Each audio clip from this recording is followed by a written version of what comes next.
So, what exactly is the question at issue here? Well, when we talk about well-being, or sometimes philosophers will say welfare, and that's these are interchangeable terms for our purposes. Well-being or welfare, how well you are faring. Um, the basic idea here is this: things can go better or worse for somebody, right? Things can go better or worse for you. Um, there are things that you want or that you want to avoid because you think that they would be good or bad for you, or because you think that they would be good or bad for someone you care about, or maybe even because you think it would be good or bad for some stranger, and you feel altruistically towards that person or something. Um, when we talk about what makes your life go better or worse for you, uh, that is well-being. That's welfare, right? Well-being is having your life go well. Um, and what we're going to be talking about is sort of what determines how well your life goes, right? What is it to be flourishing, to be well off? Um, and we're going to have three readings. One is by Robert Nozick. This is a very famous reading. One is by Chris Heathwood, and then the final one will be from Brad Hooker. So, Robert Nozick, he was a very, very famous philosopher at Harvard. He contributed to many different areas of philosophy. He he's epistemology, metaphysics, all sorts of stuff. He's most famous for his work in political philosophy. The piece that you read is part of one of the early chapters of a book he wrote called Anarchy, State, and Utopia, which, as you can guess, is about politics. Um, it's a defense of a kind of libertarian view of politics. So he starts out by rejecting anarchy. He thinks there can be a legitimate state. Then he defends the idea, though, that the state will be a minimal state. It will enforce very basic rules against attacking other people, taking their stuff, but it won't do most of the stuff that governments do right now. And then he, in the end, argues that this state provides what he calls a framework for utopia. So that's where the anarchy, state, and utopia comes in. It's a book. The political part of the book is mostly responding to a theory of justice, which was a very famous book by John Rawls, who was my dissertation advisor, my philosophical grandpa. A theory of justice defends a much more sort of left-wing view, a version of. Ultimately, Rawls came to think that his view entailed either democratic socialism or a view that he calls property owning democracy. We don't need to talk about what that is. We might get into it later if we decide to talk about distributed justice in the course. But anyway, that's what the book is famous for, but it also talks about a lot of other stuff. It talks about Nozick's book, Anarchy, State, and Utopia. It talks about animal rights. There's a famous discussion of animal rights. He actually defends the idea of animal rights. It talks about the nature of well-being. There's this discussion of the experience machine, whether hedonism is true. There's the little bit, there's like an out of context sentence at the end of the reading where he says something about animals, if you look in the Schaefer Landau book. That's because he also goes on to talk about animals. Yeah, this is the piece that you read, the experience machine piece, extremely one of the most famous thought experiments in philosophy.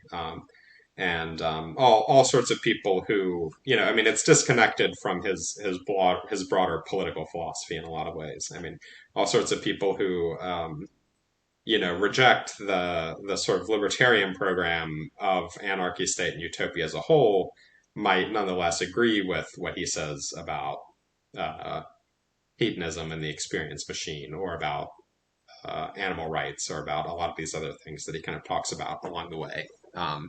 So it's a very, I mean, it's an interesting and kind of philosophically fruitful book, even if you think the overall project is seriously misguided or whatever. Um, Chris Heathwood, he wrote the second piece. He's a professor at UC Boulder. Pretty prominent guy, but I don't really have a lot to say about him. I don't. He works on well-being, defending, writes stuff like what you read. Um, Brad Hooker is a professor at the University of Reading in the United Kingdom. Um, the University of Reading is called, it's in a place called Reading. It's not like it's the University of, oh, hello, Artemis. My cat is, whoops. Hey, lady, what are you doing? What are you doing? This is Artemis. Uh, Brad Hooker is famous for defending a view known as rule consequentialism. He wrote a book called Ideal Code, Real World. Hey, girl, what are you doing, girl? Oh, she's trying to get up into the window. He wrote a book called Ideal Code, Real World, which is one of the most prominent defenses of rule consequentialism. What is rule consequentialism? Well, you'll know that just a little bit later when we talk about ethical theory. So Heathwood in his piece distinguishes the question of well-being from some other ethical questions, some other important questions, some of which we're going to talk about in this class. So if you talk about a good life or a life worth living or the life that is, most choice-worthy or that you have the most reason to want to live or the most reason to live or whatever, that might require that we talk about more than just well-being, right? It might be that a good life, full stop, or a life that's worth living, or something like that, that will require living morally, for instance, doing the right thing, or at least not living too immorally, right? Maybe you think Hitler, his life could not have been worth living, or something like that. But there's a further question about whether behaving morally is necessarily good for you, right? Some people think yes, you couldn't be well off and be immoral. There's kind of an essential connection between what is good for you and what is morally good for you to do, right?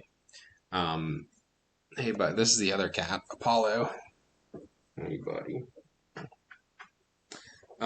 There's an essential connection between what is morally good and what's good for you. Some people think. But on the other hand, some people think that's not true. They think that maybe behaving morally could require that you sacrifice your own well-being to protect other people. And then what's good for you and what's morally good could come apart. And it might well be that in that case, you need to do what's morally good, right? But, there's still the question about what's good for you. And we'll talk in a minute about how that question might be morally relevant in certain ways. Heathwood also believes there's a sense in which a life could be good without being good for you or for whoever's living it by manifesting excellence. He says people manifest excellence when they excel at certain worthwhile activities, such as playing the cello, proving interesting mathematical theorems, or mastering Sichuan cooking. So manifesting an excellence is there's something that's worthwhile and difficult, and you're really good at it, right? Whether it's philosophy or sports or whatever, right? He thinks there's some sense in which a life that manifests excellence is a good life. But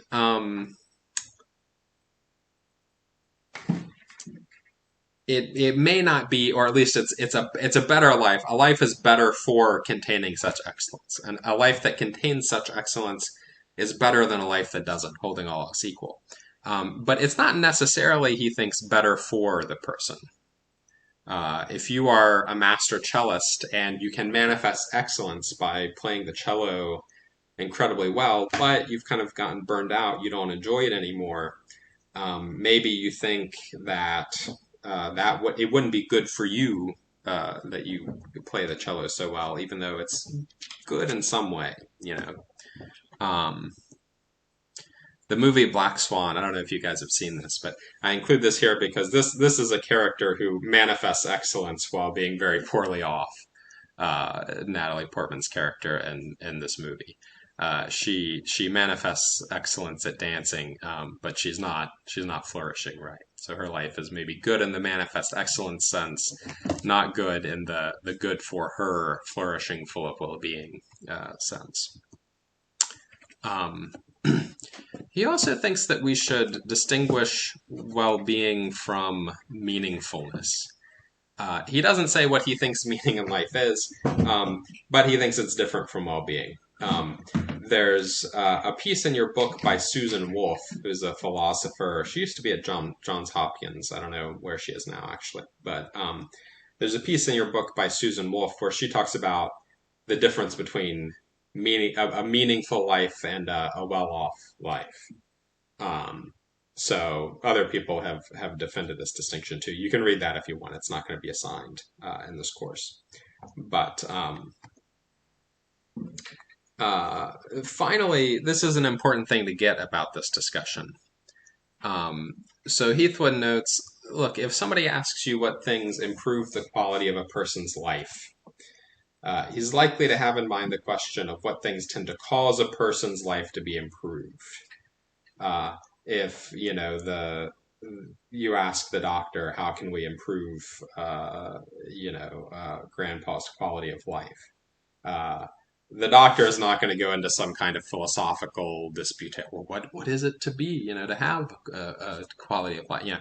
The doctor is going to tell you, give you medical advice, try to get grandpa to take a walk each day, get him moving, that kind of stuff, right? Or somebody might be wondering, Heathwood says, whether, say, the technology in our lives makes us better off, or wondering, should I have gone to graduate school back when I had the chance, or these sorts of things. Those sorts of things are all things that might, taking a walk every day, the technology in your life, going to graduate school. Those are things that might cause you to be better off, as he's thinking of it. But that's not what we're going to talk about here, right? What we're talking about is what fundamentally is good or bad for you. What are the things that make you better off in themselves? So we're thinking here of a very, very famous philosophical distinction, goes at least back to Plato, a distinction between what is intrinsically valuable, or valuable in itself, valuable for its own sake, and what is merely instrumentally valuable. Valuable only because it leads to something else. Valuable only because ultimately it causes you to have something of intrinsic value, right? So an easy way, I think, to get at this distinction, think about this. Suppose somebody says that it's good for you to have some money, right? Having enough money, that's good for you. And somebody says, oh, really? Well, why is that good for you? And they say, well, lots of reasons. For one thing, it lets you afford housing. And somebody says, okay, well, why is being able to afford housing good for you? And they say, well, lots of reasons. For one thing, you're protected from the elements. And the person says, well, why is it good to be protected from the elements? And the conversation goes on. They're doing the thing that little kids do where they keep asking why, right? We're asking, well, why is that good? Okay, it leads to this thing, but why is that thing good? Why is that thing good? Why is that thing good, right? So you can imagine how this conversation might continue. Ultimately, you'll notice this exchange is going to ultimately have to terminate. It can't go on forever. Ultimately, it's going to have to terminate with something that we think is valuable for its own sake, worthwhile for its own sake, not just valuable because it gets you something else, right? So money is valuable because you can get you other things, right? But ultimately, those other things, if they're of real value, they're going to have to bottom out in leading to something that is valuable for its own sake, not just for some other reason. Um, so ultimately, maybe we go on about talking about being shielded from the elements, and I say, well, you're much more comfortable. You'll be healthier, blah blah blah. And okay, well, why are those things good? And I say, well, you'll probably be happier. Your life will be more pleasant. That's one reason. Um, and you ask, well, why does that matter? Who cares whether you're happy? Uh, then I might just say, well, what do you mean? Who cares whether you're happiness is valuable for its own sake, right? Being happy isn't valuable just because it helps you get some other thing. It might help you get some other thing, right? Maybe if you're happier, you get more work done or something, right? But you care about happiness not just because it helps you get more work done or something like that. You care about happiness for its own sake, don't you? Um, and if that's right, if happiness is valuable for its own sake, then happiness is an intrinsic good, right? It's something intrinsically valuable. Um, when we talk about well-being in philosophy class, what we're wondering are what things are good or bad for you in themselves. What are the things that are kind of the appropriate stopping points at the end of this line of questioning, right? What are the things that are intrinsically good or bad for you, not just good or bad for you because they lead to something else, right? And that's the theories of well-being we discuss are theories about what are the fundamentally good or bad things for you, right? Um, now, even when we're just talking about instrumental value, it is often pretty clear which things are good or bad for us, right? Um, so if you got captured by terrorists, that would probably be bad for you. Um, you saw a cute picture of a cat right now, that would probably be good for you. Oh, look, how did that get in there? Oh, wow. That's cute. That's Apollo. You saw him a minute ago when he jumped up here, I guess. That's Apollo. Um, so maybe that made you better off. Maybe it made you a little happier. I don't know. Um, in other cases, it might be less clear whether a certain kind of life is good or bad for a person, right? Um, one of these cases is the case of the immoral person who is otherwise, succeeding and getting what they want and stuff, right? Suppose that some gangster lies, cheats, steals, murders. He enjoys it all. He doesn't feel bad about it. He gets to do, what he wants. He enjoys, dominating other people and whatever. He's just having a grand time, and he gets away with it all. Obviously, his life is morally bad. He's a very evil person. Um, does that mean that his life is bad for him? Does that mean that he is poorly off because he's morally bad? And people disagree about that, and we'll see actually, uh, I guess, um, both Heathwood and Hooker are going to say he might be very well off. You could be very evil and be well off. Other people don't agree with that. They think maybe part of being well off is acting morally, being a good person. Um, and there are other disputes, as we'll see, that people have about the nature of well-being. Um, now, well-being is, I take it that this question is, first of all, interesting in and of itself. I mean, you care about being well off. You care about what's good or bad for you. Um, well-being is distinct from morality. As I say, there's some question about whether morality and well-being are inextricably connected or not. But even if they are, it's still, a different thing, right? There's still these are different phenomena, and there's a question about whether you can have one without the other, right? But even though it's distinct from morality, it's going to be relevant to our discussion of ethical theories and of applied ethics and so forth for at least two reasons. First of all, it seems plausible that uh, well-being is one of the things that moral action is concerned with, right? Part of morality is about benefiting other people and not harming them and helping them to avoid harms and so on. But it could be that which actions benefit and harm people will depend on which theory of well-being is correct, right? If you want to promote the well-being of other people, we've got to say, okay, well, what is that, right? Um, Second, if morality sometimes requires you to sacrifice your own well-being, as some of the authors we discuss think. Then there's a question about whether you always have most reason to behave morally, right? You might think, I mean, it seems like the answer is yes, right? It seems like, yeah, it's you always, you always should do the morally right thing. But then some people think, wait a minute, if I don't get anything out of it, if it doesn't benefit me, why am I supposed to do the morally right thing, And some of the ethical theories we discuss take this very seriously. And so they think we really need to answer this why be moral question. This well, I'll say that in a minute. They think we really need to answer this why be moral question. And so either they try to show that well-being and morality are in harmony. The answer is you need to be moral because it's what's good for you. Or else they really try to show what it is about morality that gives you this compelling reason to do it, even if it's not what's best for you. It gives you compelling reason to sacrifice your own well-being. The paper, I'm going to this conference that's in this coming week, and I'll be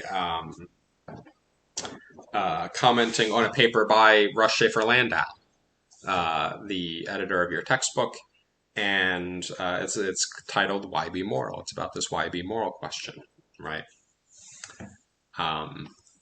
So those are two ways in which well-being and morality are related. So we're going to discuss at great length three major theories of well-being. These are hedonism, the desire theory, and the objectiveless theory. Hedonism says pleasure and pain are what's good for you. A life that's good for you is one that's full of pleasure and has a minimal amount of pain. Pleasure and pain are what's good and bad for you. A life that's good is one that has lots of pleasure, little pain. The desire theory says what's good for you is getting what you want, getting what you desire, having your desires fulfilled. What's bad for you is having your desires frustrated. The objectiveless theory says there are some things that are good or bad for you apart from whether you want them or enjoy them. Some things, maybe, friendship, love, achievement, maybe those are things that are good for you, not just because you enjoy them, but because they're valuable in their own sakes, right? And then we're also going to talk about a fourth, the hybrid theory. This one doesn't come up in any of your readings, but as you can imagine, it tries to combine elements from some of the other theories in order to try to get away from some of the potential objections to this sort of thing. Okay. So first, hedonism. This is maybe the simplest, most straightforward theory of well-being, right? So hedonism is going to say, what is good for you is pleasure. The more pleasure you have in your life, the better off you are. What's bad for you is pain. The more pain you have in your life, the worse off you are. And so they're going to say, how well off you are on balance is determined by the balance of pleasure over pain. Where balance means something like what it means when you talk about your account balance, right? You subtract the money that you're paying, you add in the money that you're getting paid, and that's the account balance, right? Well, here what we do is we add up the pleasure, we subtract the pain, and that's the balance of pleasure over pain. And the higher that result is, the greater the amount of pleasure as compared to pain, the better. If there's more pain than pleasure, then your life is actually going to be bad for you on balance, right? If there's more pleasure than pain, then it's good for you on balance, and the greater the degree by which there's more pleasure than pain, the better your life is for you. Now, hedonism seems kind of intuitively attractive to a lot of people. So there's a philosopher named Roger Crisp who actually defends hedonism, I think. He says that hedonism, as is demonstrated by its ancient roots, has long seemed an obviously plausible view. There are people back in ancient Greece defending hedonism.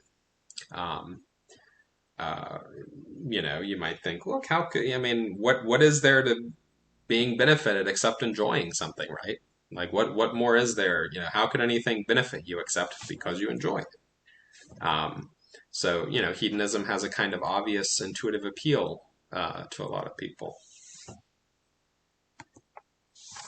Um, but a lot of philosophers reject hedonism. Most philosophers reject hedonism, actually, because most philosophers, I think, are convinced by this experience machine thought experiment that Nozick gives us. Um, so here is the experience machine thought experiment. Suppose there's an experience machine that will give you any experience you desire. Super duper neuropsychologists could stimulate your brain so you'd think and feel like you were writing a great novel or making a friend or reading an interesting book. All the time you would be floating in a tank with electrodes attached to your brain. Should you plug into this machine for life, pre-programming your life experiences? Of course, while in the tank, you won't know that you're there. You'll think that it's all actually happening. Would you plug in? So, what you've got is you're going to be put into an artificial reality, right? You're going to be in some pod with electrodes hooked up to you. They're going to stimulate your brain to make you think that you're living a really, really fulfilling life, right? You'll have all the subjective experiences, all the pleasure of living a fulfilling life. And of course, these people are super duper neuropsychologists. So they're really going to make it, it's not like you'll get bored because things are too nice, or they'll make sure you run into little challenges and then you overcome them and you feel even better. It keeps things interesting, makes you feel accomplishments, this sort of stuff. Maybe every so often they'll wake you up for a few minutes, like, hey, is everything going well, just checking in. And everybody else who plugs in, they always say, like, yeah, great, keep it up. And then they'll put you back in the machine. You trust that these people will really give you a life full of great experiences, right? If you plug into the machine. But of course, if you plug into the machine, none of it will be real. It will all just be, stuff being fed into your brain. By this machine. You won't really be doing any of this stuff. You won't really be making friends. It's not. It's important to get. It's like the Matrix, except that in the Matrix you do have relationships with other people, right? There are other people plugged into the Matrix, and you can interact with them in the Matrix. The experience machine is not like that. All of the people are just like NPCs. They're not real people, right? They're all just programs being run by the neuropsychologists. So you don't have any real relationships. You don't have any real accomplishments. You're not really doing anything. You don't really see any of the people you care about ever again. You don't really see anything about the world around you, anything like that. You're totally confused about what's really happening. But you don't know any of that, right? You feel great. So would you plug in? There's let's see if this works. I'm going to pause it for a second and see if I can get this to. So I hope that you.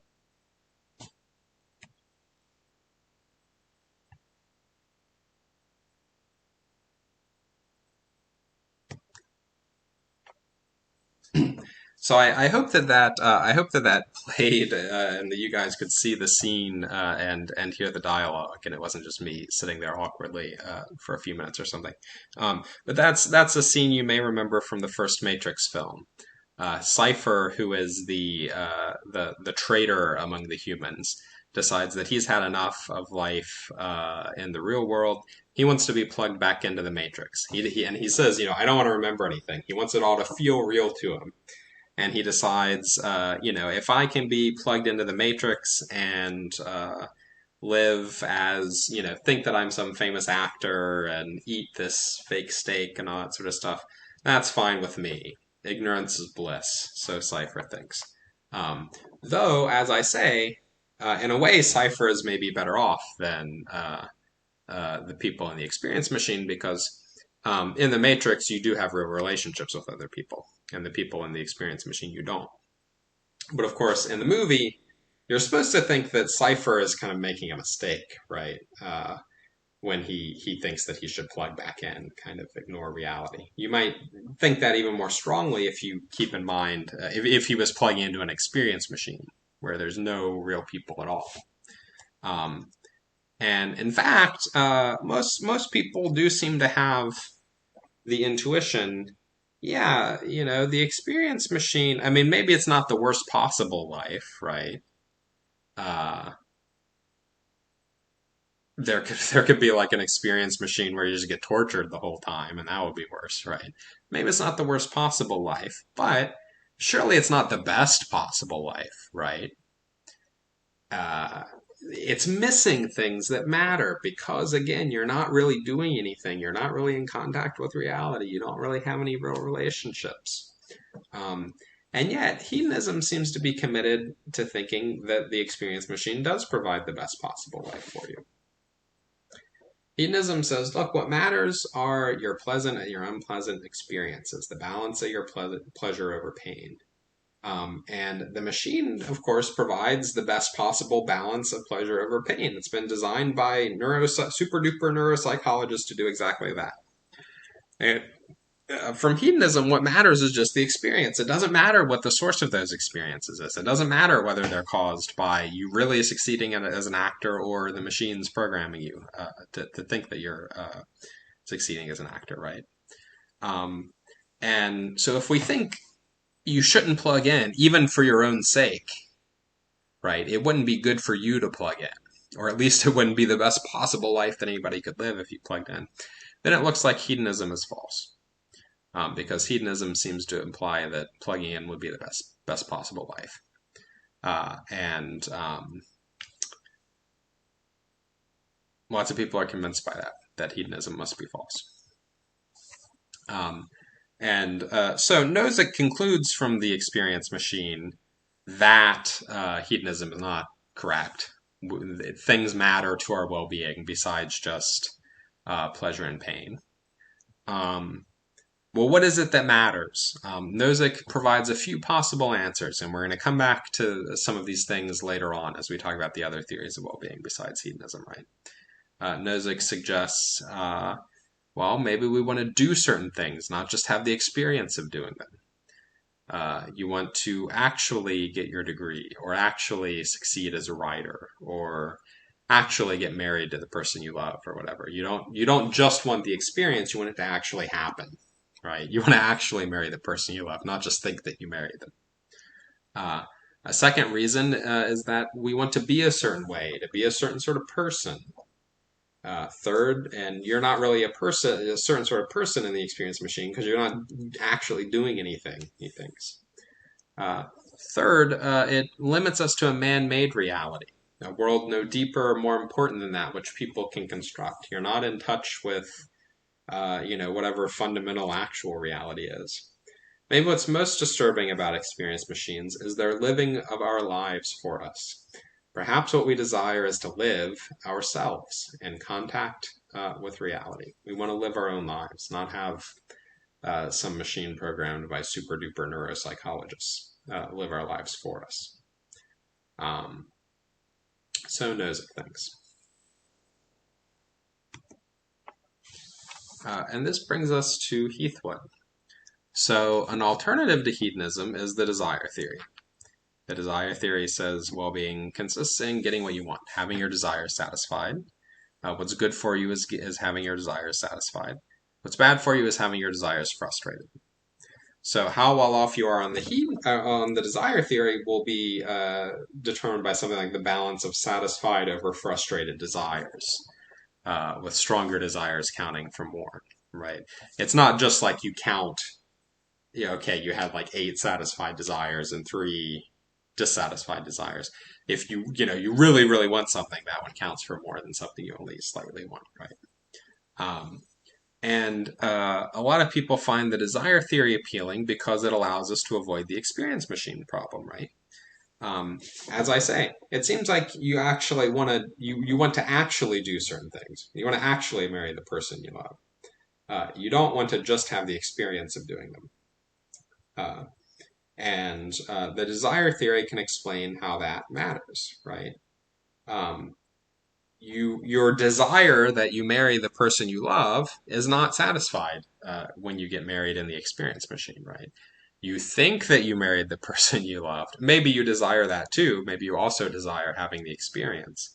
Um, but part of what you desire is actually marrying the person you love. And you didn't do that in the experience machine. Um, so that desire is not satisfied. That desire is frustrated. So because your desires are about things besides just your own mind, your own experiences, when you plug into the experience machine, you frustrate a lot of your desires. Um, and so a desire theorist says, that can explain why you shouldn't plug in. Because satisfying your desires, that's what's ultimately good for you.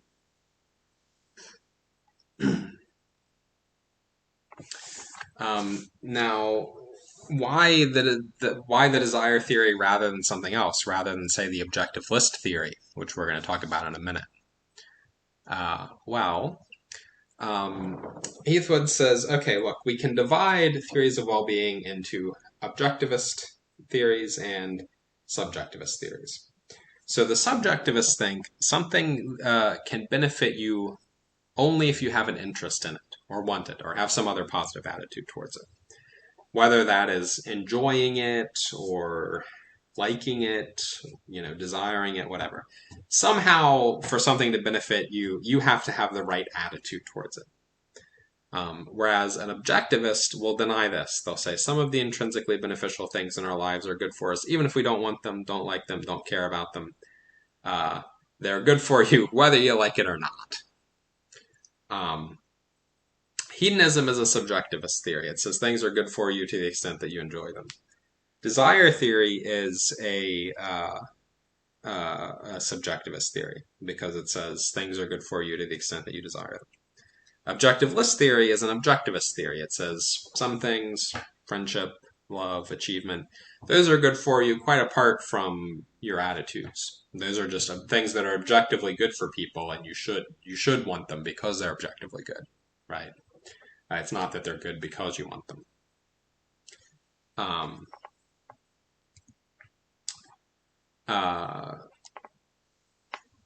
Now notice that subjectivism about well-being is compatible with objectivism about morality, right?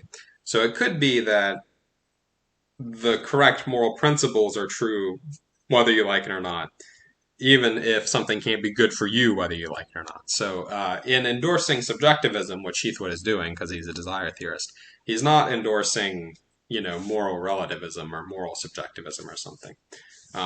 He thinks morality is pretty clearly objective. Oh, that should say clearly. Sorry, it's pretty clearly objective. It's wrong to light a cat on fire for your amusement, and the fact that this is wrong doesn't depend upon your attitudes, right? So there are certain things, certain facts about what's right or wrong that are independent of what you happen to think. I feel pretty confident about that. On the other hand, Heathwood thinks that's not true about well-being. He thinks actually it can't be that something is good for you if it leaves you cold, if you don't want it, right? You don't care about it. This is going to be his argument for subjectivism over objectivism. So the thought is, this tells us that some subjectivist theory or other has to be right. And desire theory, because it's the best subjectivist view, then desire theory has to be right? So this is what we're going to call the alienation objection to objectivism, because the thought is something from which you're alienated, something that you don't care about, you don't enjoy, you don't have the right attitudes towards it, that can't be good for you. So he asks us to imagine this case. Charlie wants to improve his quality of life, wants to be better off. Okay, fair enough. Well, he's heard that philosophers claim to be experts on the topic of what counts as well-being. He's heard that the ethicists, they think they know. So he goes to the library. He looks through some philosophy journals. He finds an article claiming to have discovered the correct account of welfare. It's an objective theory. Maybe it's Brad Hooker's paper. The paper is in a pretty good journal, so Charlie thinks, well, this journal probably wouldn't have published it unless it was correct, I guess. So he decides to go about trying to increase his share of some of the items on the list. And it turns out that this article that he reads says that freedom is one of the items on the list. Look, freedom is objectively good for you. Freedom is that you should want to be free because being free is good. And so Charlie thinks, okay, well, freedom is good for me. So I got to increase my freedom. So he moves to a state with higher speed limits. And he makes sure, it's not like he grows out of touch with his friends because he's been moved to a new state or something like that. He makes sure this doesn't cost him anything else. He increases his freedom while maintaining everything else where it is. But Charlie thinks, okay, well, now I've increased my freedom, but I don't really feel anything about that, right? He's free to drive faster, but he never does, and in fact, he never wants to. He could drive faster if he wanted to, so he has more freedom, but he doesn't want to. Nor does freedom to drive faster get him anything else that he's interested in. So he wonders, now that I have more freedom, am I better off, even though I don't care about it and I don't, enjoy it or anything? And Charlie thinks, no, I guess this was a mistake. I shouldn't have listened to those philosophers because I'm not any better off. And Heathwood thinks that Charlie is correct. He thinks Charlie is not made better off by having the freedom to drive faster if he doesn't care about it. If he did care about it, then Heathwood would think, yes, he is made better off. But he doesn't. He doesn't care about it. I take it Heathwood thinks if you replace this with anything else, the same point will hold. Suppose Charlie read that friendship was intrinsically valuable. So he went around trying to make lots of extra friends, but he didn't really enjoy having the extra friends. Or he reads that achievement is intrinsically valuable, so he goes out and tries to solve some difficult problem, but he doesn't care about it, anything, unless it engages Charlie in the right way, Heathwood thinks, it's not good for Charlie. Might be worthwhile doing for some other reason, right? If he makes some great achievement, maybe that's good in some other way.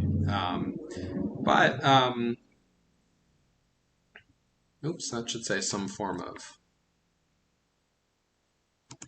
subjectivism has to be true. Heathwood's thinking some form of subjectivism has to be true because nothing can benefit you without you having the right attitude towards it. And that's what subjectivism says.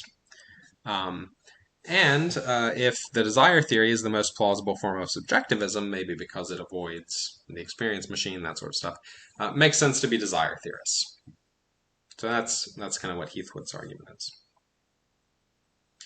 Now, there are kind of two main ways of objecting to the desire theory, though. One involves providing putative means, supposedly, I guess. Counterexamples involving people with weird or repugnant desires. I don't know if I've defined this yet in the class, so I will now. A counterexample is an example that's supposed to run counter to a theory. It's supposed to show the theory says that a certain thing should be true about this case, but actually the other thing is true. The hedonism says that the experience machine gives you the best possible life, but the experience machine doesn't give you the best possible life, so hedonism has to be false. If that's right, then the experience machine is a counterexample to hedonism, right? So a counterexample is supposed to be a case where a theory has a false implication. And a lot of people think that there are certain counterexamples involving people who desire the wrong things that refute the desire theory. So Heathwood says, one of the main reasons some are driven to reject subjectivism about welfare is that intuitively it's possible for a person to want, like, or care about getting the wrong things. There's another objection called the direction of fit objection that we'll talk about in a minute.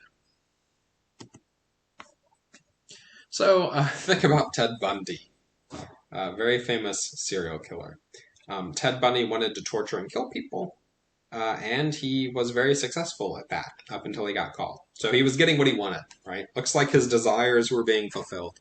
He wanted to be an effective serial killer, and he was up until he got caught. Um, so was Ted Bundy well off up until the point where he got caught?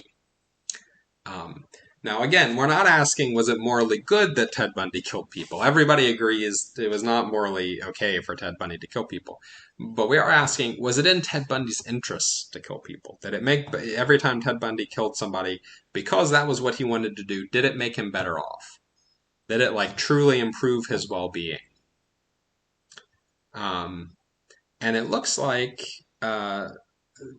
desire theorists in particular and subjectivists in general have to say yes. Um, because the desire theory says, look, whatever you want, if you get it, it's good for you. But it doesn't put any conditions on what you want.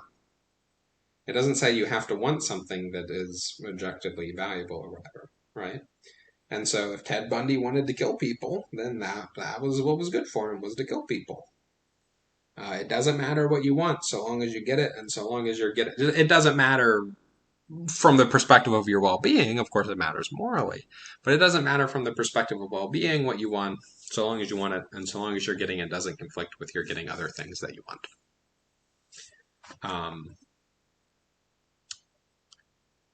Objectivists, by contrast, have the resources to condemn Bundy's behavior, not just morally, but from the point of view of his own self-interest. They can say Bundy would himself have been better off if he had and had achieved more admirable goals. If Ted Bundy had, wanted to volunteer at an orphanage and help people, then he would have been better off. At least suppose that his life contained an equal amount of enjoyment. Suppose that he had enjoyed volunteering at the orphanage just as much. He had wanted to volunteer at the orphanage just as much. In that case, wouldn't it be the case that because his attitudes are directed towards this good thing instead of this bad thing, wouldn't that be better? Isn't it better for you to enjoy good things rather than bad things? And a lot of people think that that's plausible. And so, gosh, why did I keep messing these up? And so think that this case favors objectivism. They think that it's not right to say that Ted Bundy was flourishing while he was killing people. Another thought experiment that a lot of people think is problematic for the desire theory is what's called the grass counter objection. This was developed by John Rawls, my dissertation advisor's dissertation advisor, my philosophical grandpa.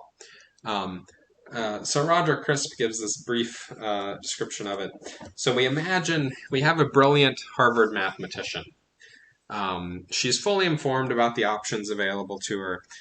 She could make, impressive breakthroughs in mathematics that will, not only be great intellectual achievements, but maybe they'll be useful in lots of practical applications that really help people, all sorts of stuff. But all she wants to do is count all the blades of grass on the lawns of Harvard. Maybe we can even add, it's not like it's fun. It's not like it gives her a lot of pleasure. It's just what she desires to do, Sometimes you desire to do things that not because you enjoy them, but for some other reason, right? So maybe that's just what she wants to do, is count all the blades of grass. Well, it looks like the desire theorist has to say that her life is extremely good for her. At least unless we're going to talk in a minute about how to specify the desire theory. Some people think you need to count idealized desires, this sort of stuff. But suppose, she understands, she's fully informed, she's reasoning. It's not like she mistakenly believes that counting blades of grass will lead to some great outcome or something. That's just all she wants. Then the desire theorist has to say, that's a great life. She's really well off while she's sitting on the lawn counting blades of grass, even though counting blades of grass is totally pointless. A lot of people think that doesn't seem right. It doesn't seem possible. It doesn't seem very plausible that someone who is just doing this totally pointless thing is really well. Or consider this example from Derek Parfit, who's a philosopher. I tell you I'm about to make your life go better. I'm going to inject you with an addictive drug. From now on, you will wake each morning with an extremely strong desire to have another injection of this drug. Having this desire will be in itself neither pleasant nor painful, but if the desire is not fulfilled within an hour, it will become very painful. So you'll wake up, you'll feel a strong urge to have more of the drug. That doesn't have any hedonic element. It's not pleasurable, it's not painful. If you don't get more of the drug, then it will become painful. But that's not a problem because you're going to have plenty of the drug. So every morning you wake up, you think, I really want some of this drug. You take some. You don't enjoy it. The injection and the after effects are neither pleasant nor painful. Everything is exactly as it is now, except that every morning you wake up with a strong desire to have some of this drug, and then you have some of it. It looks like the desire theorist might have to say that me getting addicted is a very big benefit to me. It creates a whole lot of strong desires, which I can satisfy every day, right? The amount of desire satisfaction just went way up because every day I have this strong desire for the drug, and then I take some. You might think, well, what if I desire not to become a drug addict? Well, okay, maybe my desire for the drug is so strong that it more than offsets the fact that that desire is frustrated. But it seems weird to think that Parfit really has greatly improved my life by causing me to become addicted to this, even though the desire theorist maybe has to say so, and so maybe this is a counterexample. The desire theory may actually produce strange results in some experience machine type cases. I mean, our thought was, well, the desire theory helps with the experience machine because you want to really do things, right? But suppose somebody doesn't. Suppose you've got somebody like Cypher who thinks ignorance is bliss. I don't care whether I really do anything. I just want the experiences. Then the desire theory says it's best for them to plug into the experience machine. You might think, is that really right? Some guy who just only cares about what's happening in his own head and it plugs into the machine and he's just laying there with electrodes hooked up. Is that really like the best life anybody could be living? The best life for them. Heathwood's response in cases like this is going to be to bite the bullet, we might say. So when somebody presents something that they claim to be a counterexample, they say, look, your theory has this false implication. You have two options. First of all, you might try to show that your theory doesn't have the false implication.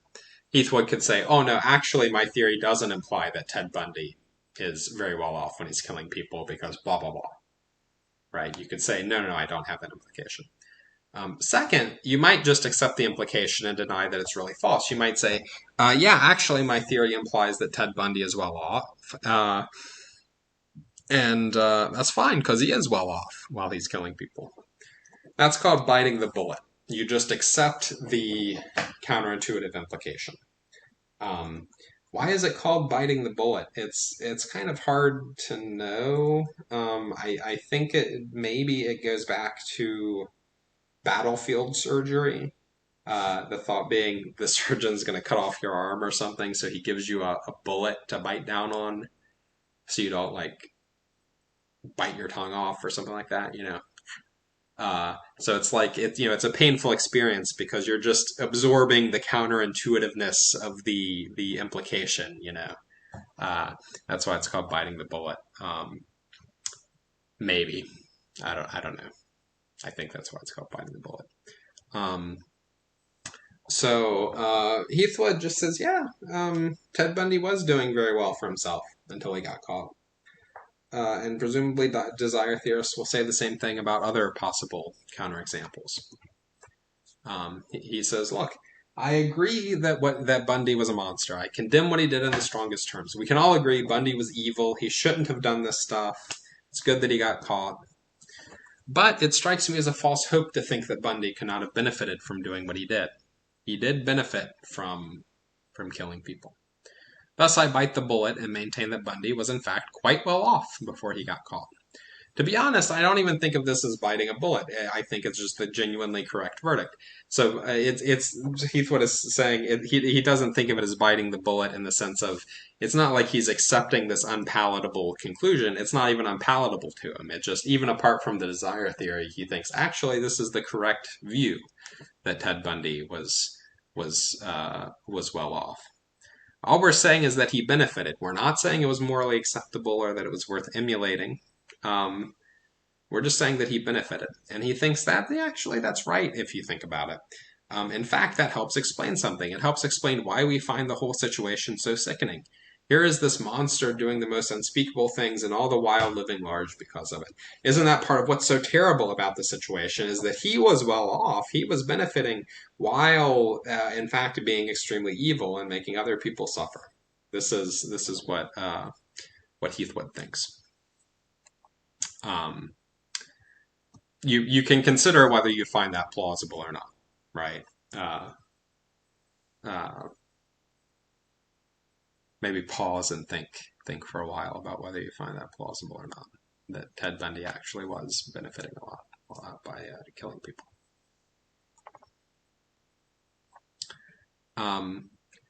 Another line of objection, this is quite different, is what's called the direction of fit objection. Heathwood doesn't talk about this, so we're not going to talk about it a whole lot, but here's the thought behind the direction of fit objection. Yeah, it's true that getting what we want is generally good for us, we might think. But maybe that's not because desiring something makes it good for us. Maybe it's because we tend to desire the things that are good for us. Maybe certain things independently would be good or bad for us, and we desire them because we recognize that. Maybe really, having friends is good for you, and that's why you want friends. Apart from your wanting friends, having friends is good for you, and that's why you want them. So the direction of fit here, the question is, are you, are things good because you desire them, or do you desire them because they're good for you, right? And if you think, no, you desire them because they're good for you, it's not that you're desiring them makes them good for you, but you could have just as easily desired anything else and it would have been equally good for you. Then that undercuts the desire theory. I'm not going to talk a lot more about that. Again, you might think about whether you agree with that or not. Now, Heathwood's final section is about refining the desire theory. I said a minute ago there are a lot of different ways to spell out the desire theory. Well, this is where we're going to talk about what are all these different ways to spell out the desire theory, right? Well, here's one issue. Sometimes you only desire something because you are ignorant of something about it. The pie looks so good. You want a piece of the pie, but you don't realize that you're allergic to the pie. If you eat the pie, you're going to have to go to the hospital. You might think, well, in that case, eating the pie is not really good for you. You want to marry this person, you don't realize that they're cheating on you. If you knew that they were cheating on you, you wouldn't want to marry them anymore. In that case, even though you want to marry them, you only want to marry them because you're ignorant about something. And you might think that means it's not really good for you. And so some desire theorists think, okay, it's too much to say that just any satisfied desire is good for you. Marrying the person who, unbeknownst to you, is cheating on you, that's not good for you. Eating the pie you're allergic to, not good for you. What's good for you is fulfilling your idealized desires. The desires you would have if you knew all the facts, you were vividly appreciating them, and you were thinking rationally. Well, if you knew the facts about the pie, and you vividly appreciated them, and you were thinking rationally, you would no longer want to eat it. So the idealized desire theory says, eating the pie is not good for you. Correct verdict. Heathwood worries about the move to idealized desires, though, because he thinks that begins to abandon the core idea of subjectivism. So that the core idea was supposed to be, look, there's this essential connection between what's good for you and what you want or like or care about or whatever. It's not that, some things are just good or bad for you regardless of whether you want them. But he thinks, if we say, well, what's good for you is what your fully informed self would want, that's kind of moving too far in the objective direction. Um, it's saying really what matters is what somebody else wants for you, namely your idealized self, who knows all this stuff, your hypothetical self. Um, but Heathwood says, look, that can't quite be right, right? I mean, imagine if it's true that if you had full knowledge and appreciation of all the relevant facts, you would prefer caviar and experimental music. If you knew all that there was to know about music, then you would really prefer, some kind of weird music that's like, a German guy banging on a trash can lid while like somebody uses a power, like some kind of weird music, right? As it happens, you don't like caviar or experimental music. You like peanuts and baseball. Well, are you better off then going to the baseball game or going to the experimental music thing? He thinks surely the baseball game is what you should go to because that's what you actually want, right? Doesn't matter that you would want this other thing if you were fully informed and rational because you're not. What matters are your actual desires, not your idealized desires.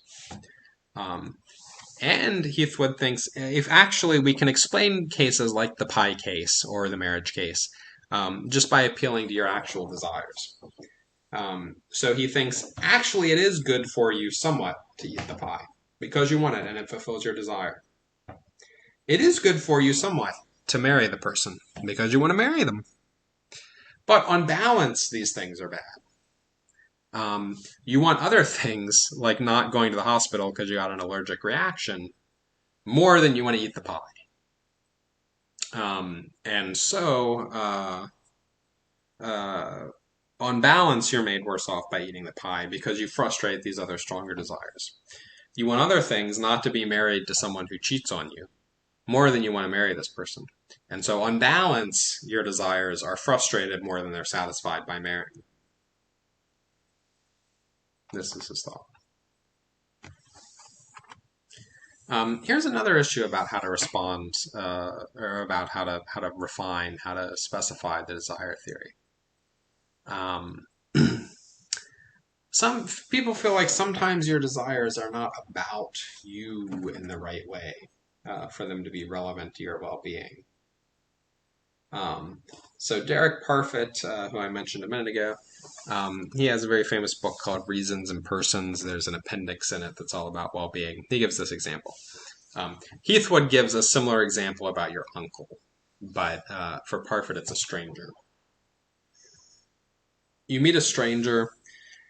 The stranger has what is believed to be a fatal disease. You think, man, I really hope you get better. You never meet the guy again. You fall out of contact.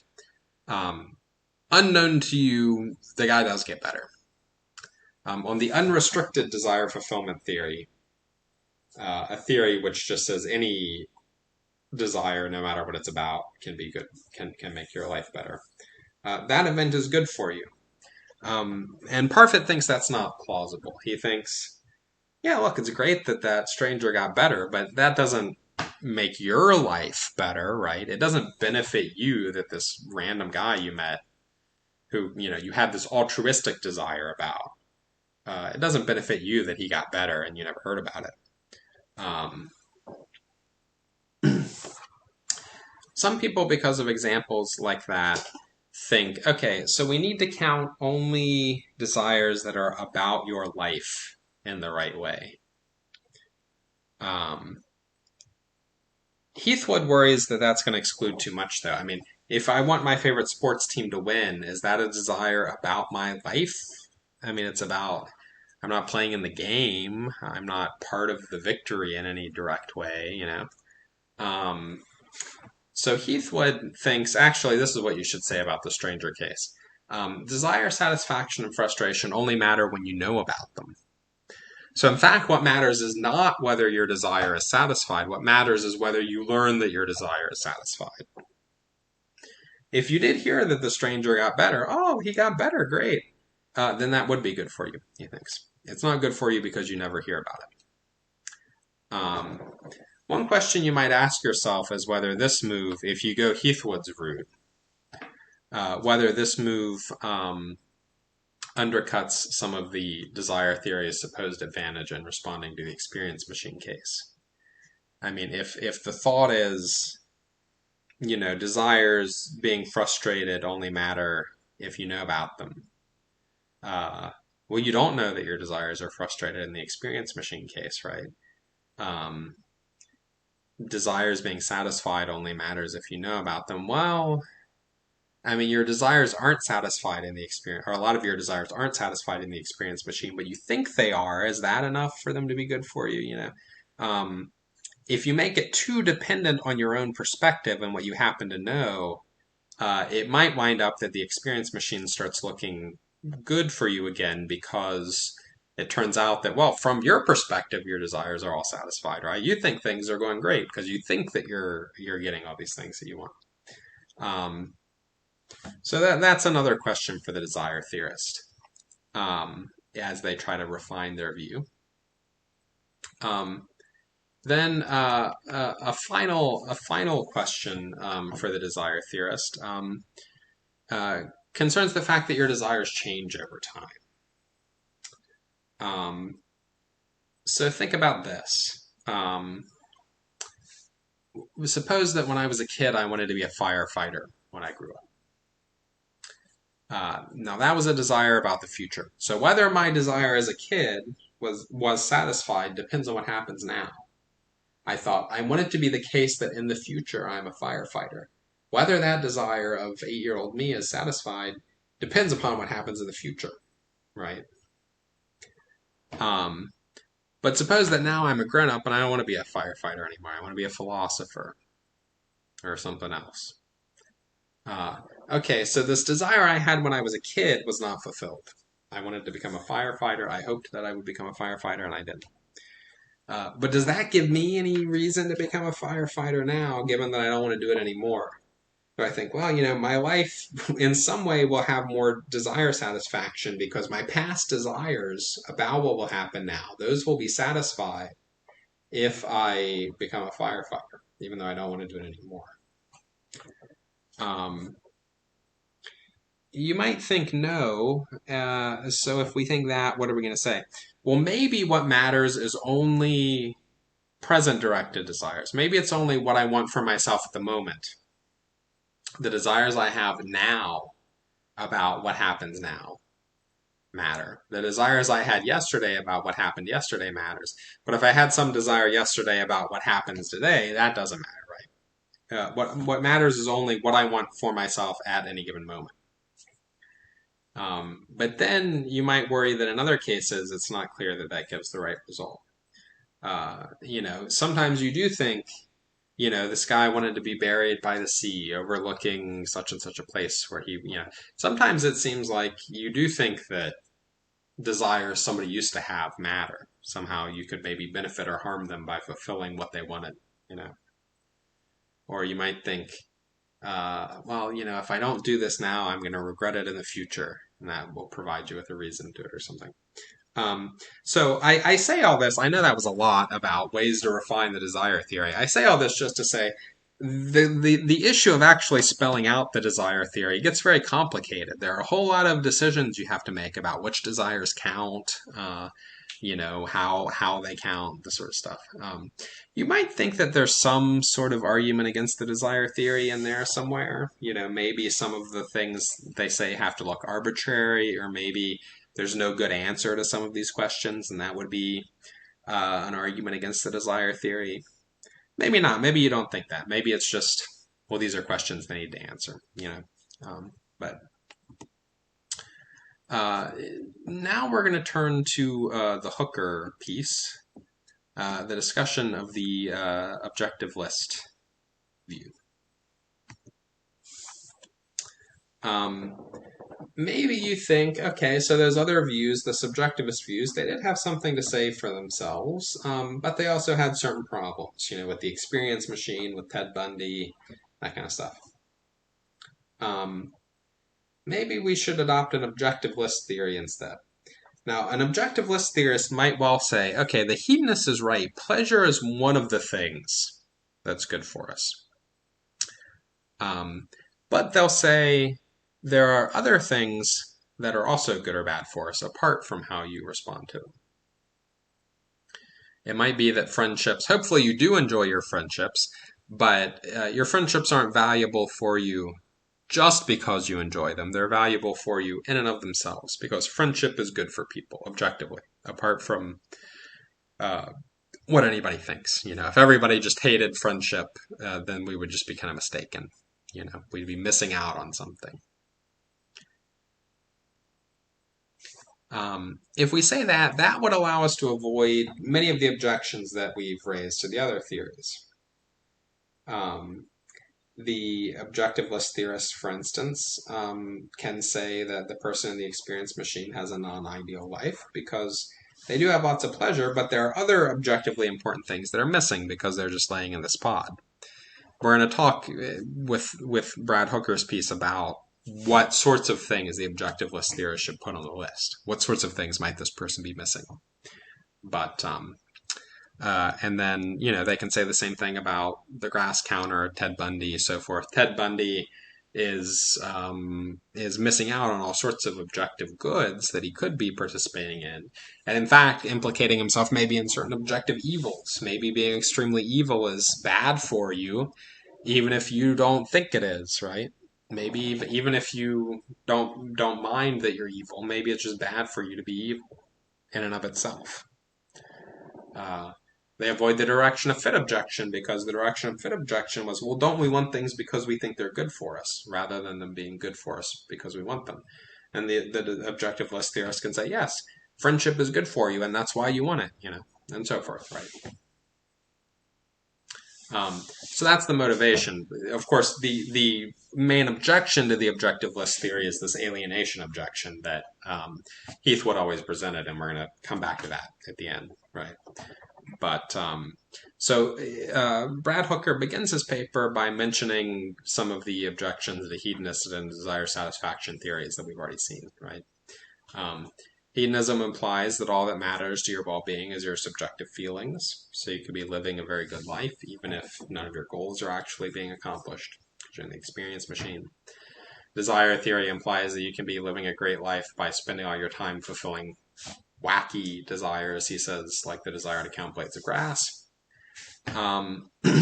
So we should favor the objectivist theory because it gets out of these objections that the other views face. And then he turns to this question, okay, so what items should go on the list? He thinks the list should include pleasure, knowledge of important matters, friendship, significant achievement, and autonomy. These things are all elements of well-being. They're all things that are good for people, and your life is better to the extent that you have more of them. If you don't care about some of those things, then you've kind of made a mistake. You failed to see that friendship is valuable and is good for you. So he suggests a procedure for how we're going to determine which items go on the list. This is how he's going to determine that those are the items on the list. We can run the following kind of thought experiment. We imagine two possible lives that are as much alike as possible, except one contains more of some candidate good than the other. Then we think about whether the life containing more of the candidate good would be more beneficial to the person living it than the other life. If the correct answer is no, then the good in question is not an element of well-being. I think getting tortured, if everything in my life was the same, except that like sometimes I got tortured really severely, would I be better off? And then I think, no, I would not be better off. And that, okay, well, so getting tortured is not an element of well-being. On the other hand, if the more of whatever the thing in question is does make your life more beneficial, better for you, we can ask, well, why is that?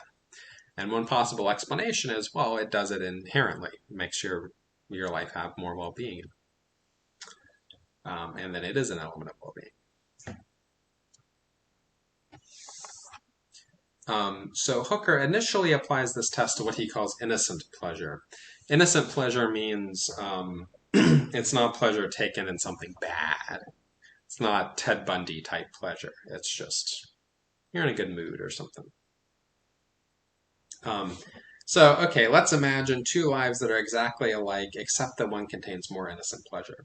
The people are doing the same things, have the same amount of friendships or whatever. One person's just in a better mood sometimes. So they've got a little bit more pleasure in their life. Well, it seems like the life with more innocent pleasure is better for the person living it, he thinks. So, if we're really careful, we've kept everything else the same. It's not like it's better because of some other reason. Because the person's in a better mood, they'll get more work done, and yeah, whatever. Um, yeah, okay, so innocent pleasure probably makes your life better. Seems right. Then he wants to apply this test to significant achievement.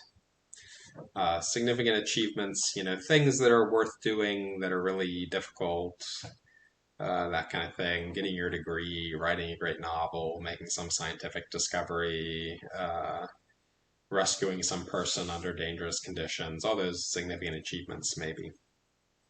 If you think about a life with significant achievement, you ask, suppose, consider Einstein's life where he's equally happy, but he never discovered the theory of relativity, versus the life where he does discover the theory of relativity.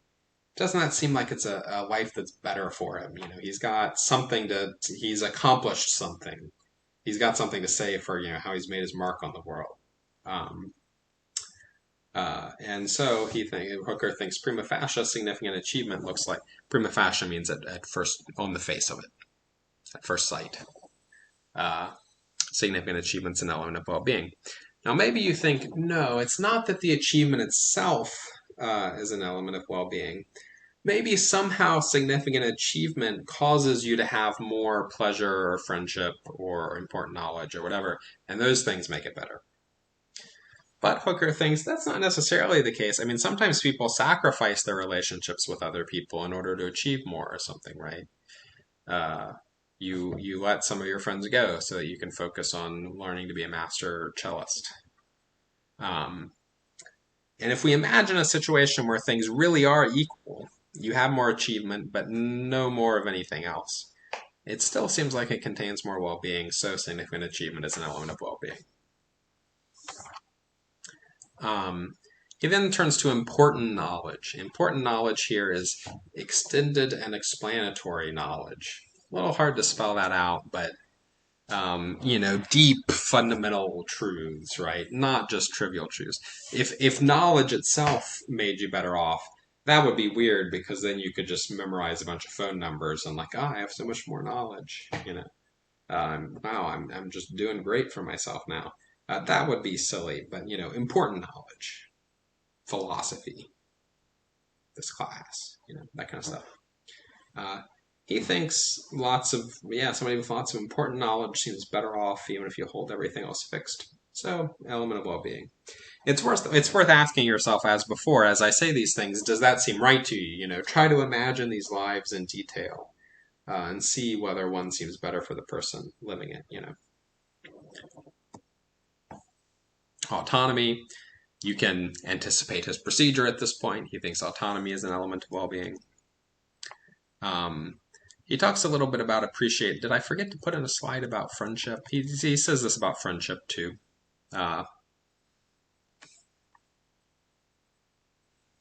Here, we'll put this.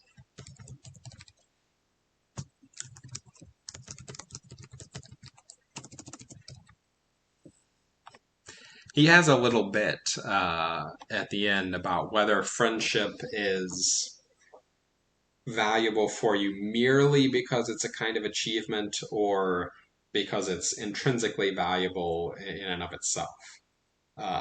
Friendship might be a kind of achievement because you have to build the relationship with the person over time, that kind of thing. He thinks the friendship is valuable in and of itself. We don't need to worry about that bit, that whole discussion about whether it's just kind of achievement or not. We also don't need to worry too much about, there's a little bit about appreciating beauty. He thinks appreciating beauty can be a source of pleasure or maybe of knowledge, but it's not an element of well-being in and of itself. Again, we don't need to worry too much about the argument there. But this is something that we'll think about. Is living morally an element of well-being? This has already come up, right? Um, and Hooker says, like Heathwood, well, look, even if it's not, of course, it's morally good. Might well be what it might well be that if living morally, if the moral course of action comes apart from the course of action that's best for you, maybe you have strongest reason to do the moral thing. Um, he also notes morality may increase other elements of well-being. Um, Living a moral life constitutes a significant achievement, can bring pleasure, ferment friendship. It requires important knowledge. So it could be that living morally is necessary to get other elements of well-being. But he's asking, is it in itself good for you, right? Is it intrinsically good for you, or is it only instrumentally good for you when it leads to these other things? Here he thinks that that's not intuitively obvious either way. So he proposes a new test, which he calls the sympathy test. This is kind of the inverse of the first test. So the idea here is we ask whether we feel sympathy for somebody whose life lacks something. And if we do, maybe that suggests that the thing is good for them. So if you learn that somebody's life lacks any pleasure, then they're anhedonic. Then you would feel sympathy for them. That's terrible. They don't have any pleasure in their life. And that's because pleasure is good for you. So their life lacks something that's good for them. And that's why it makes sense to be sympathetic towards them, right?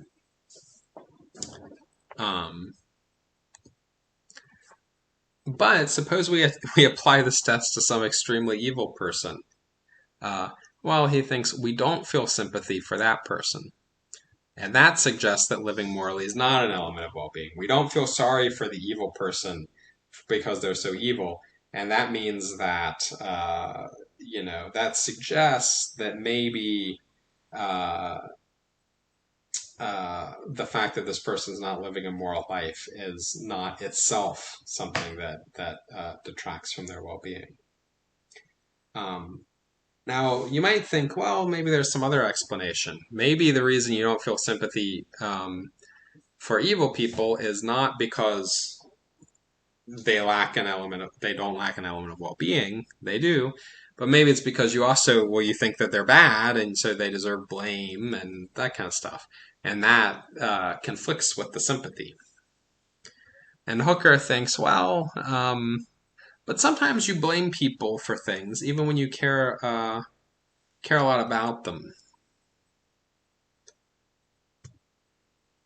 Sorry, I made these slides on the bus the other day. Typos. Sometimes you feel sympathy for people even when you care a lot about them. You blame people even when you care a lot about them. And in those cases, you might feel blame and sympathy at the same time. You might feel sympathetic for somebody who you're blaming for something. So blame and sympathy aren't necessarily things that can't coexist, he thinks. So maybe that's not quite the reason why we don't feel sympathetic for people who are extremely evil. He's very unsure about his argument, but he tentatively surmises that the best explanation of our lack of sympathy for people who fail to lead morally good lives is that we don't really think that living such a life is a distinct element of well-being. And so he concludes, living morally not inherently good for you, worth doing for other reasons, and maybe leads to things that are good for you, but not inherently good for you. You might think about whether this sympathy test works too. I mean, it kind of feels to me like a lot of times people don't have sympathy for people when they think the bad thing is the person's fault. It's your own fault that you lack this good thing, so I don't feel sympathetic for you. I wonder if that isn't the more obvious explanation for not feeling sympathy for evil people. I mean, even if you think that they're badly off because they're evil, maybe you don't feel sympathetic because you think it was your fault because you're evil, right? I don't know. Something to think about.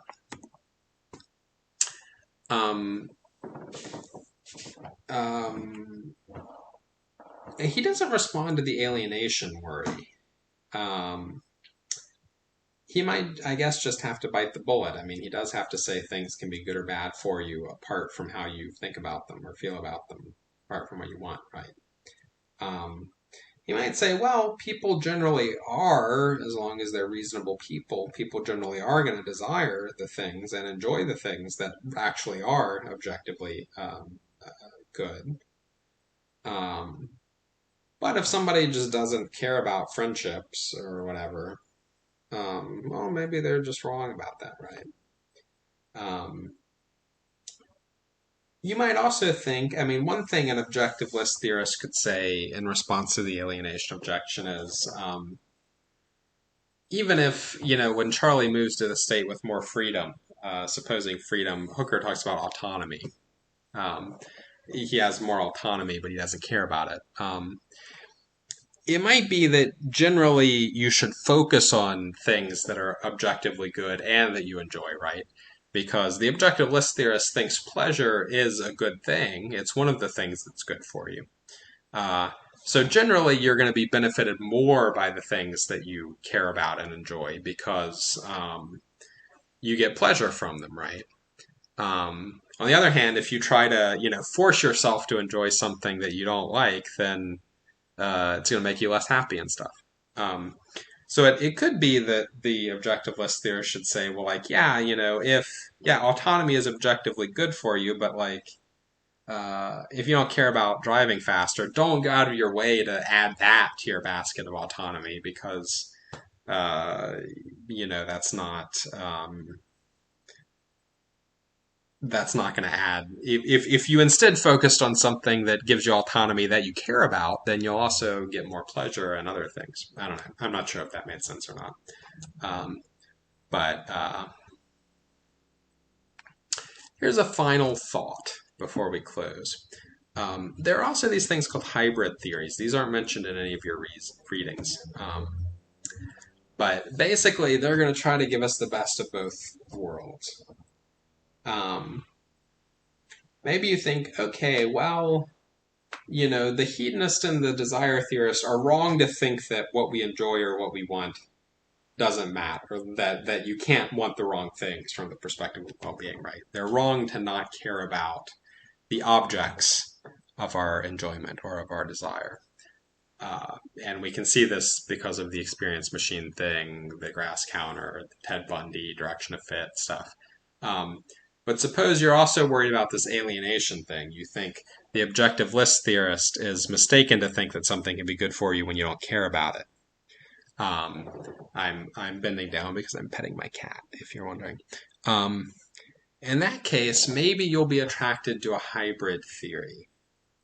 So this sort of theory, according to Chris Heathwood, who in a different piece, not this one, but a different piece, says, okay, maybe well-being consists in two things, or for something to be good for you, there are two conditions that have to be met. You have some subjective attitude towards it. You care about it, you want it, you like it, you enjoy it. There might be different views about what the pro attitude has to be. But you have some favorable attitude towards it, and it has some value or special status independent of these attitudes. So you want or like the thing, and it is the right thing. It's something that is worth wanting, right?